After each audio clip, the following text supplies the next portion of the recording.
to interview Damien Chapa, also known as Miklo in Blood In, Blood Out. Welcome to the show. Thank you very much for inviting me. You're welcome. So you are a traveling gypsy right now, literally. Well, we're on the road for the 30-year anniversary tour of Blood In, Blood Out, so I would say you're right.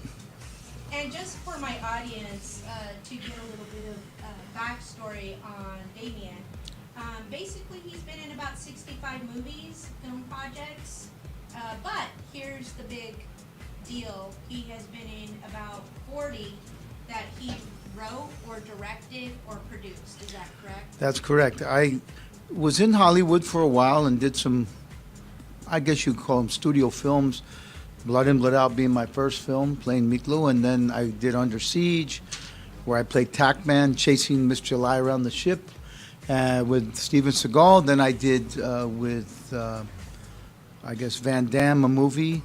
And the reason I took the movie called Street Fighter, which was the third movie I did, was because Raul Julia was in it, and I really loved his acting. So we went to Australia with him and Kylie Minogue, had a good time, shot that. And then I did Money Talks with Chris Tucker. I played Lau Menendez in a miniseries. And then my career kind of, I started doing other things, but I wasn't very happy at the time with what I was doing because I wanted to write and direct, have a lot of control, creative control of projects. So what I did is I started writing my own screenplays and producing them. And I learned a lot from my experience on Blood In, Blood Out. For me, I'd never done a film before Blood In, Blood Out. I'd only done theater in New York City, off Broadway. And so my skills as an actor were one thing, but understanding how to make films as an actor is a very different thing, how to hit your mark. So I learned all of that in Blood In, Blood Out, and they taught me a lot also on that film. Currently, Damien is working with an actor that I know, Michael Ocho Perena. Shout out to Ocho. Michael. Love Ocho. He's a great actor. And they're working on Chicano Gangster. Tell us a little Yeah. bit what you can tell us. Well, Ocho and I, Michael Ocho Terena, him and I have just finished a film that just got released called Mexican Connection, whereby I play an Italian American and he plays a Mexican American. We kind of go head to head because we both grew up in the street as gangsters. And I went into jail for a long time and I came out and I don't know the streets well. And he's like, hey, it's not like it used to be. And he's a young lion and I'm an older lion. And he has to teach me a little bit about what's really going on. So Ocho and I did that. And I loved working with Ocho so much that I started writing another script, which is still being written now, called Chicano Gangster, which I guess, I don't want to say it's Blood In, Blood Out 2, because it's not Blood In, Blood Out 2, but it could be construed as something similar to a Blood In, Blood Out type story if in fact Miklo was released from prison to go to the streets. In this case, it's not Blood In, Blood Out, it's not Miklo, it's Chicano Gangster. He's in a prison, he's in there for reasons. He was kind of forced into being in there. And when he gets out, he goes to the street and learns a very valuable lesson whereby he teaches the younger gangsters how to not continue this horrible road. Oh, and that's good. that's what Chicano Gangster is about. Let's... It's a little bit different. It's not like, it's more about a lesson. Okay, now that is something that is tugging at my heartstrings. I recently met an actor at your LA 30th Blood In, Blood Out anniversary. And There's going to be one in Texas soon, too. Okay. August 19th. Yes. Another 30th celebration in San Antonio, August 19th. That's right. But at your LA 30th anniversary, I met an actor producer there who began a nonprofit, Gangs to Glory. His name's Carlos Heredia. But the reason why what you just said in the project that you are working on, Chicano Gangster, that appeals to me because I have two sons. One just graduated with a bachelor's, the other one's almost done. That is an important message that our future generation of young Chicanos needs to see and hear. Can you tell me one of the scenes that you literally, when you're typing up your script, because I'm a writer too, you know that. I want to know when you were typing out a scene, you have the scene, where you bled on paper, where there's teardrops on that. Well, it's like it goes back to Blood In, Blood Out for me because, I've spent years doing these meet and greets and, I've done many films since then, and TV, film, but nothing has touched people as much as Blood In, Blood Out and my character Miklo, for me at least, in my career. Miklo was, it's a big shadow over me in a very good way, but also in a way where people sometimes come up to me very minimalistically and say, look, don't you understand what happened with that role, what it's done? I had a guy write online once from Salvador. I never met the guy. He says, hey, you know what Miklo did to our society? Look how many things this caused, this character. And I couldn't answer him at the time, but then later on I came up with the answer. And the answer to me is, what are you talking about? My character Miklo, if you want to blame everything on me personally or Miklo for causing all these problems and gangs and all that, you can't do it because I would look at Miklo and this character that I'm getting ready to do in Chicano Gangster, which is kind of like I'm taking a bit of the spirit of that and putting it into this, which is a guy who's in prison, and when he gets out to the street, what did he learn in there? And what you can learn from Blood In, Blood Out is this, and you can tell people what they learn, what they should learn from Blood In, Blood Out is Miklo never gets out of prison. He's not celebrated and romanticized. Yeah. He's a guy that's in prison for his whole life. That's not something so fun. I'll tell you right now, I don't care who you are, the strongest gangster, the strongest wannabe villain, or whatever the hell you want to be. Being in prison ain't easy for nobody. And believe me, I know. And even all the gente and, anybody that comes up and says, hey, I've been in prison for a dime and this and that, they don't enjoy being inside there any more than anybody would. It's a matter of circumstance how they get there. They get there because something happened in their lives. This is why the Bible says, judge not lest he be judged. Yeah. Because what happened to these people's lives that caused them to get this way? Yeah. And I'm not saying you can blanket everybody, forgive everybody for what they do. You can't. People have to take responsibility for what they do. But that's what I love about Miklo and this new character I'm doing in Chicano Gangster, Weddle, they call him Weddle, is taking responsibility for what happened to you as a character. If I never was one of those politically correct people, and I know a lot of people don't like me for that, because I don't get on those little trains like, all these trains of, we are victims and all that. Because I don't look at the Chicano community like that. I look at the Chicano community differently because I had a chance to look at it differently being bicultural. My mother was white, my dad's Chicano. So I was able to see both sides to everything. And my cousin, she was a very brilliant woman like you. Highly intelligent, very educated. And we used to fight because I'm uneducated. Everything I did, I educated myself. But you're worldly. Well, I'm educated. I'm self-educated. I taught myself. Jimmy Baca's a very self-educated guy. Similar to me, and this is why him and I, no matter what happens with him and I, we understand each other.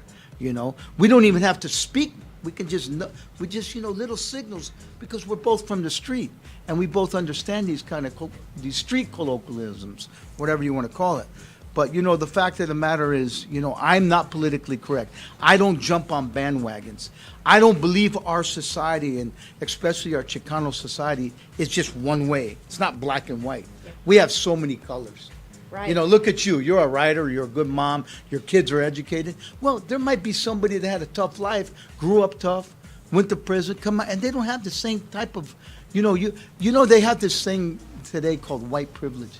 I'm so sick of hearing this bullshit. It's such bullshit. I mean, are you kidding me? My mother was white, and she grew up in the Appalachian Mountains without she had to go to an outhouse. She didn't even have a bathroom. So that whole thing is all bullshit. Because look, what is privilege? Privilege is made, especially in this country.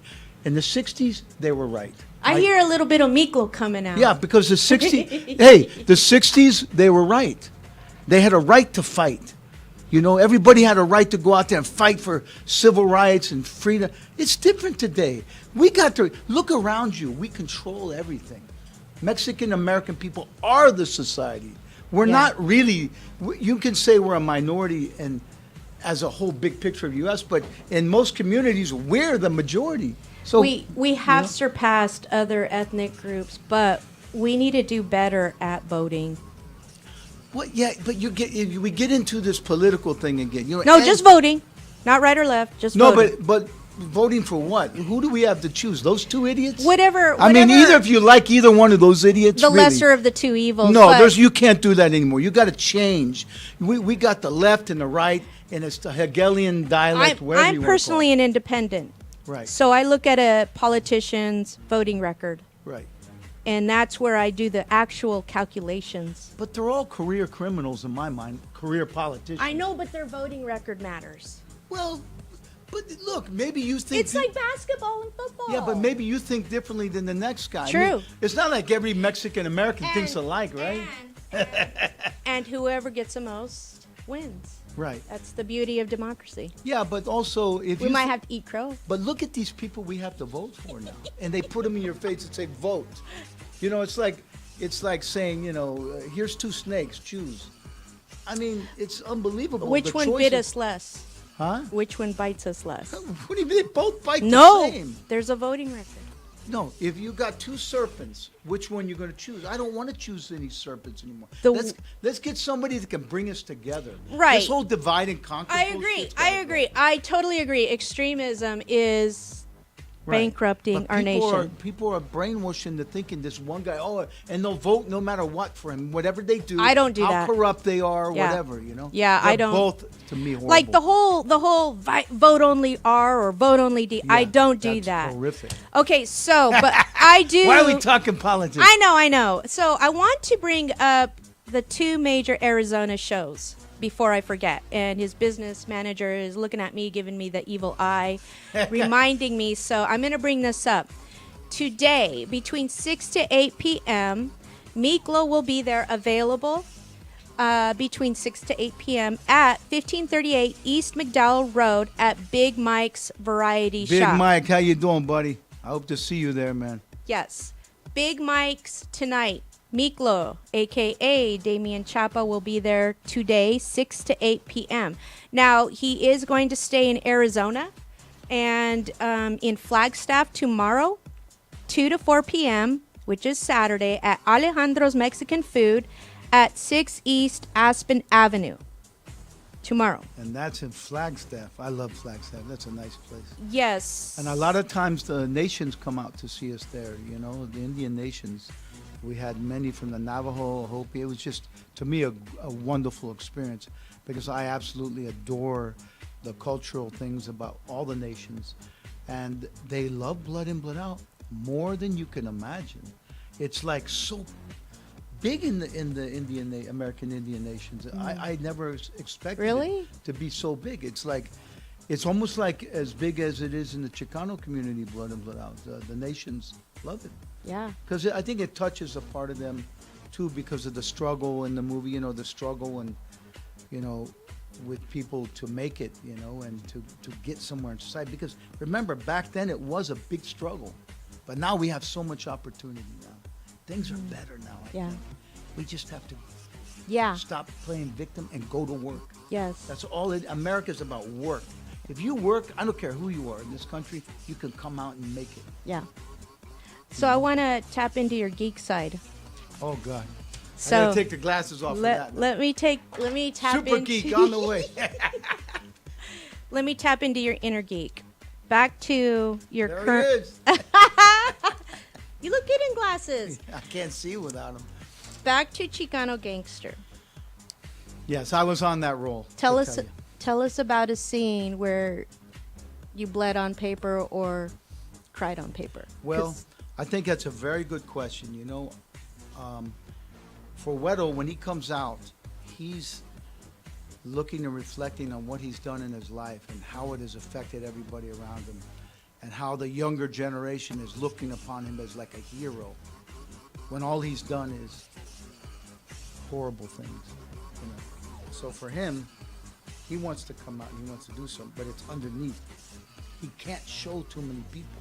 He's almost afraid to show this sensitive side to him. Mm-hmm. He's afraid to show some of the more machismos, that he actually cares about the younger generation, and he wants to go to them and look at them and say, look what I did.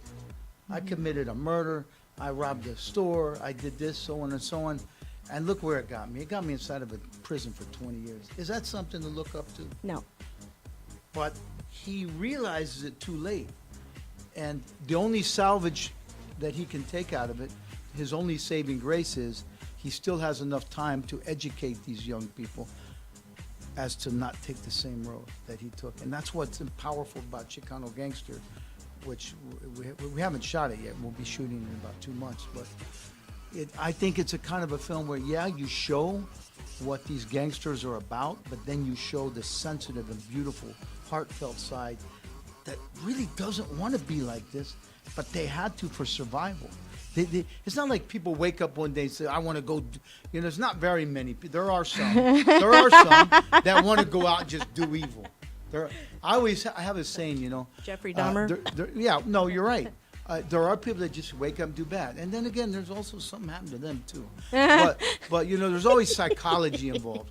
But, I think that in the case of this type of gang type of thing and so on, it's not like they wake up one day and say, yeah, let's go do evil. It's a matter of survival. The Italians went through it.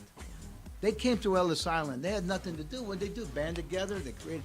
The Irish went through it. If you go to New York, I grew up in New York. I was born in Ohio, spent my childhood there, and then my teens and 20s and 30s in New York. And you go to the West Side. They call them Westies. Those are Irish gangsters. The Jewish people went through it. All the people that came to Ellis Island, they all had gangsters. They all assimilated, and now they're not all of them, but most of them have assimilated to the society. Yeah. It's happening to our people, Mexican Americans, or people from Mexico that come here. They're trying to survive. They band together. Salvadorians, same thing. It's to me, I look at it differently than some people do because they try to classify it as, you're a gang member and you're an educated guy going to Harvard. Look, if you go look at those gangs and then you look at these Harvard people and the Ivy Leagues, those are some gangs too over there. Yeah. They just operate in a different capacity. I was in the biggest gang of all, the United States military. Well, it's a pretty big gang. It's a big mafia. I mean, it really is. I Yeah. mean, you have to take orders. You have to learn how to shoot Yeah. and hit somebody. And you got to do it even if you don't want to. Exactly. And your mind says no, and you're right, but they say do it, and you got to do it. That is a bit of a gang. It is. It's I did my time and got out. How long did you do? Just 4 years active That's duty. a lot of time. but I served honorably. But, we learn how to shoot. We learn how to survive. We learn how to hone in on our instincts. But, look at Saddam Hussein. The United States was the one that gave him the chemical weapons. Yeah. How is that not? Well, this is the thing. And then we go to war with him. Yeah, that's just all the CIA and all these people. They're so full of shit. Speaking of CIA, you were in FBI Most Wanted recently. Yes. Tell us about that. Well, it was kind of a strange role because Dylan McDermott and I, actually it's his show. He's the star of it. I got chosen to play Warden Smith. And it's completely opposite to Blood and Blood Out. First I'm playing Miklo and now I'm playing the Warden. But in the case of Warden Smith, they really gave me a chance to come and kind of take over the prison as an actor, as the character. And I was really stunned when I saw the show the other night because they gave me so much camera time because usually they don't do that. Usually they'll give you all the dialogue, you go in there, you work with the actors that are naturally in the show, they're the stars, and they kind of cut around you to make them have the limelight. They really, really allowed me to kind of come in and have this big character, and that to me was a mini miracle. Wow. Because when I hardly ever can watch myself because I get nervous and I'm like, that's him up there, and who is that? Is that me? Is that him? So I get a little weird, and I usually have the kids watch it. Or like my friends, hey, how'd I do? Because I get really kind of nervous. I don't get nervous when I'm working. I'm very alive, but when I go back to watch it, I get a little You're nervous. like, oh, yeah, did I gain 5-10 pounds? Did the camera add weight? That's Don't one you of my hate biggest worries. That's why I'm wearing black, So, where can we watch FBI Most Wanted? It just came out on CBS the other night, but I guess it's on Paramount Plus now. So if you want to watch that. It's called These Walls with Dylan McDermott and myself. These walls. So America's FBI's American Most Wanted. So how did you do? Were you a good warden? Were you depicted as a good or a bad warden? Well, I think that it was kind of a very interesting part because he was a dichotomy. It's like you could see that he cared about what was going on, especially with his men. He was loyal to them, and the FBI comes in and as arrogant as they always are, they start taking over. And he's like, wait a minute, this is my prison, not yours. You FBI boys get out of here, and they have a big fight. And it's like a big war between the FBI and the warden, whose prison it is, to take over. They have a big issue in the prison, and it was a battle to see which strategy worked.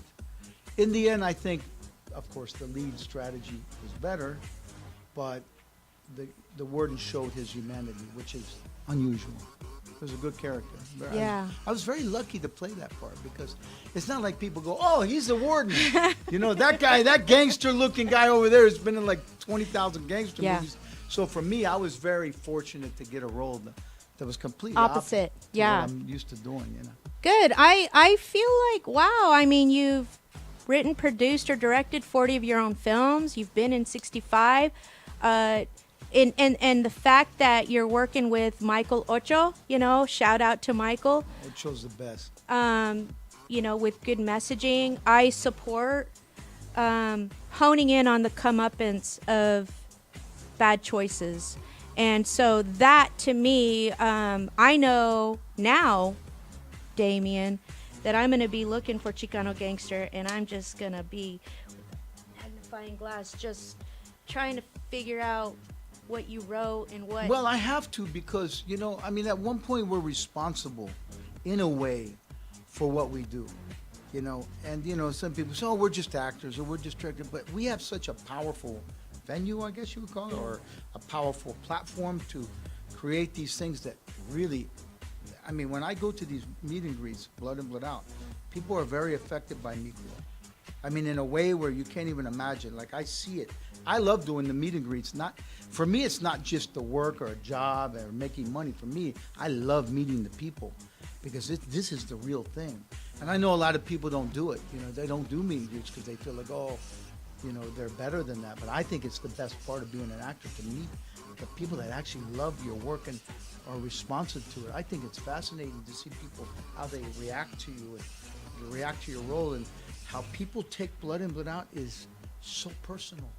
It's not like a regular film. Yeah. They'll come up to me and say, hey, man, why did you take him out? And then I got to go, wait, should I act like Miklo or act like me? And I have to actually come up with answers to let them understand. Why did I have to take Montana out, Yeah. I loved Montana. Yeah, it's I'm always constantly getting asked, why did you take Montana out? But, without taking Montana out, La Onda would never survive. Whether you look at it metaphorically or, in a real way or whatever, this is life, and I think it's quite amazing how Jimmy Baca wrote that piece and how Taylor Hackford directed it, because, I was young then. I didn't see all the mystery in it. I didn't understand all I was just a young actor trying to, honing in on your character. When I look back at it now, I look at the philosophical things that they were instilling in the characters. For example, the father figure. Yeah. Miklo didn't have anybody, which is similar to my life. I was on my own since I was young. And, he meets this father figure who he loves and bonds with. And he says, use me, use this. Chicano's not a color. It's the way you think and the way you live. So they connect with each other, and he becomes his father figure. And it's very Greek tragedy. Where, and I didn't understand all these things when I had to study later, self-taught. Yeah. But I started to understand this philosophical message that he was trying to say, like this kind of like, I guess it's also Freudian, psychologically, this Freudian thing where he loves his father, but he has to kill him in order to survive, in order to show that he now is the man. Yeah. It happens in the Lion Kingdom, where these young lions start going around the old lion. Yeah. And they say, you got to go. I got to take over. It's my turn, Yeah. And that's what happened. He loved him as a father, but he knew he had to go because he was starting to write the books about the Chicano in prison. And to Miklo, he was like, dude, you taught me differently, and now you're saying different? So he saw the hypocrisy. And that's what happens with father figures and fathers in real life, is the kids start fighting you because they see your hypocrisy. So, on that note, with regard to that character writing books, in Chicano Gangster, do you start writing philosophical manuscripts, literature? Well, I think that's what I've turned into. Somebody I become very philosophical because I learned on my own. I learned from life. And, you know, I learned a lot from Jimmy Baca. Even though we haven't seen each other in a long time, what I learned from Jimmy, I've always called Jimmy the Mexican-American Oscar Wilde. Because, you know, he's funny too. Yeah. You know, but yet Jimmy's always constantly changing like this. He's like water. Yeah. He's going, you know, you never really can grab onto him as a human being or as a writer, which I learned from. And then I became that. Like when I write, I don't write one way. When I write, I just let it flow like a river being burst out of a dam.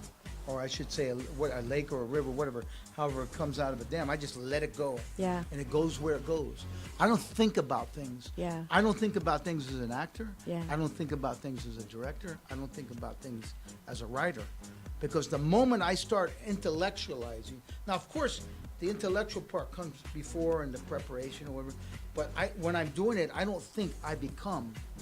And my right side of my brain takes over and it's all creative. And if we trust our creative side, we create amazing things because that comes from a source way outside of our realm. So, as a writer, from writer to writer, I know I've cried while writing. Oh, Have me you? too. Yeah, many times. Really? Oh yeah, many times. Aww. Yeah, well, because when I'm writing, as you probably do, you know, I'm like, See, we want to see that. well, I mean, I think you do see that, and especially in Polanski, the movie I did about Polanski, the one I did about Bobby Fischer. I played Bobby Fischer, the chess player. A lot of pain and suffering in the childhood, much like I had in real life. And also in Brando, when I played Brando, when I won the New York International Film and Video Festival for Best Director. Not that winning those things is, you know. It does matter. It matters, but I don't. It's like, hard. For me, it's like, you know, these sometimes. Because you believe in your project. No, but sometimes the awards, Academy, all these things, you know. Sorry, but it's very political. Yeah, and it's not even about how brilliant you are. And doesn't if make it a swells difference. your head, you're kind of like. No, it's not okay to thinking. have it's okay to have an ego, a little bit controlled, but you know, sometimes some of these things are a little too politically controlled, and it's about a high school clique controlling it. so True. to speak, Yeah. you Some know? of the. You Yeah. know, I mean, I've seen people that should have been. It's so funny you mentioned it because the other day I saw something online. This girl, I'm sorry, I can't remember her name, but she was singing, and I was like, oh my God, that was on American Most Wanted. I never saw it. I mean, most America's Idol. Idol or Talent or I whatever. don't even watch that, but. I don't, but I happen to see, you know, when you're looking at these things, like you're seeing everything Yeah. nowadays. It's like, and so this TikTok thing's running. I see this girl, and it's like, oh my God, who is that? Yeah. Never heard of her. Yeah. And she's singing like, what's that girl from the 60s? Give me another piece of your heart now, baby. You know, Who is that? I can't remember her name. Anyway, from Texas. Okay. Texas girl, like a hippie girl. Great singer. Oh my God, I can't remember her name. Oh. You know who She I'm- died young. died young, yeah. Anyway, we all know who she is. Yeah, I can't yeah, remember yeah, her yeah. name right. Bluesy. Yeah, brilliant girl. But this young girl singing like her, I'm like, and the emotions coming out, I'm like, oh my God, who is that? But she couldn't win the show because people were like, you know, you're a little too emotional. We need Oh, you to be in no. this thing. And this is what happens with writers like yourself, directors like myself, actors. It doesn't make a difference how brilliant you are sometimes. Sometimes if you say the wrong thing politically or don't say the right thing, True. you're not going to get it anyway. Very true. You know, Yeah. so this is something. Who's your audience? You know? So let me talk about your out of Arizona venues coming up. All right, so there are May 17th, you will be in Provo, Utah. Provo, Utah. We're finally going to Utah. And I'm very you're excited to go to Utah. and you're going to go Wednesday, May 17th between 5 to 8 p.m. at Brasas Mexican Grill, located at 227 Cougar Boulevard. Have you ever been there before in Provo? No, but we're going for the first time to Utah, and then we're going to go to the second place, which will be El Paisa Grill, Friday, May 19th from 5 to 7 p.m., and that's 2126 3200 West Valley City, Utah, right by Salt Lake. And then Sunday, March 21st, 2 to 4 p.m., Legacy Tattoo, 236 25th in Ogden, Utah. That's going to be a fun one. Right. So May 17th, May 19th, and May 21, all in Utah, but tonight at Big Mike's Variety Shop, located at 1538 East McDowell Road, between 6 to 8. So, And Big Mike, thank you again, buddy. yes, everybody, it's a Friday night. It's perfect. There's restaurants all around Big Mike's. I've been there. Oh, and we have things today at Big Mike's that we've got the most special. We finally got our T-shirts in from Blood and Blood Out, and it has this beautiful green El Pino, and we've never had them. And we can't keep them long enough. We got to keep ordering because every time we go, they sell out.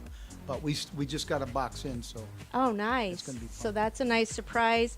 And don't forget, especially to the Chicanos as well as the nations, Navajo, Hopi, out in Flagstaff, tomorrow between 2 to 4 p.m. Saturday, Damien Chapa, Miklo, will be at Alejandro's Mexican Food Patos Locos forever. at 6 East Aspen Avenue in Flagstaff. Thank you so much, Damien, for being here. Do you have any last words? I mean, I'm just really touched that you are working on a script that does not romanticize gangs. That is something that I definitely want to support. Well, I think that El Padrino was like that too. You know, it's like, and I think I'm going to even expand on it more in Chicano Gangster, because when you look at the poster, you'll see, wow, that's romanticizing it. But when you see the story, Chicano Gangster, you're going to see we're going to pull you in with the romanticizing, and then we're going to let you go out of that school learning something. Good. That's what I want to do. I want to bring everybody in with this power that has been we've been able to utilize, which is this kind of like powerful, like you say, romanticizing version of it. I want to bring everybody in to see that art. Yeah. And then I want to say, hey, let me tell you a story. You want to live this life? It's miserable. Yeah. Wow, that is just. Go educate yourself. Go to school. Yeah. Get off the drugs. Get off the dope. It's no good. And everybody going around like this. Yeah. Come on, give me a break. Yeah. It's time for us to take over. We Yeah. got the population. Yeah. It's time to spread it. I want the gospel Billy Graham style. Favorite line. That's totally my favorite line. Thank you so much. You're Any welcome. last words? Well, I want to thank you, and you've been a lovely host. you. And thank you, everyone at the station here. And I want to thank Cesar Trevino, who's been a big part of this whole meet and greet tour. I mean, this guy, him and David Garza, who have become very close friends to mine. How can you not? You're on the road like years. And, you know, this 30-year anniversary tour has turned into something very big. People say, hey, you just did a movie, and you just went to New York and did a big show for CBS. Isn't that exciting? I'm like, yeah, it's nice, but I can't wait to get back to the road to meet people. Yeah. I love it. Thank you. I want to thank Raza, Yeah. because you were there for me when nobody wasn't. And I love you, and me salva mucho. Muchísimo gracias. And LA, the 30th Los Angeles Blood In, Blood Out show, you That was guys did crazy. phenomenal. That was crazy. I mean- but it's so the energy that you get from these things, and to see people say, you know, that movie changed my life. That movie, I watch that movie all the time. One guy said, I watch this movie every day. I go, how can you do that? It's 3 hours and 20 minutes. Do you work? He goes, no, I just keep watching Blood and Blood Out. I'm retired, that's it. And some guy said, oh, I saw Blood and Blood Out 100 times. I said, you're lying. He goes, well, maybe it was 95. Oh, yeah. Did you see all the views on YouTube? And they keep taking it off, and then Yeah. it jumps right back It's so up. strange how they don't put that movie out in a proper fashion, you know. They'll put this, they'll put that. They'll do number 2 this, number 3 that. But this movie brings us together. And this movie is the razas. Yeah. And they're maybe a little afraid of our power. Yeah, totally. And with that, last plug-in. Big Mike's tonight, 6 to 8 at 1538 East McDowell. Tomorrow between 2 to 4. Saturday, Alejandro's Mexican Food at 6 East Aspen Avenue. So make it out there tonight. It's a Friday night. Make it out to Big Mike's tonight. Thank Big you. Mike, always with us. Vatos Locos forever. Thank you.